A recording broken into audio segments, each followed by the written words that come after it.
Hello everyone, good morning. দেখো আমরা Sunday চলে এসেছি। আজকে আমাদের থার্ড অ্যানিভার্সারি। চলো না দাদাভাই সকালবেলায় পুজো পুজো করে দোকানে চলে গেছে। আর কি রান্না হয় জানি না, বাজারটাকে কিছু এনে দেয়নি। চলো কি হতে থাকে দেখাচ্ছি তোমাদের।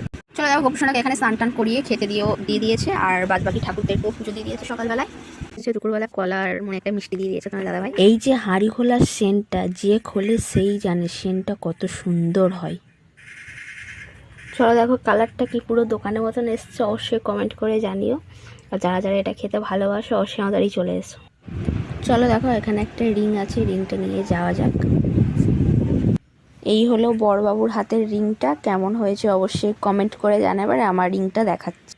এই হলো আমার হাতের রিংটা, কেমন হয়েছে অবশ্যই কমেন্ট করে জানিও। আর আমার হাতটা কেমন লাগছে অবশ্যই তোমরা কমেন্ট করে জানিও। আর দেখো আমি হাতে একটা জিনিস করেছি, ঘুরছে ঘুরছে, হ্যাঁ বড়বাবুর নাম লিখেছি। যারা যারা আমার বরের নাম জানো না তারা তারা জেনে গেলে। আর যদি ভিডিওটা ভালো অবশ্যই লাইক কমেন্ট শেয়ার।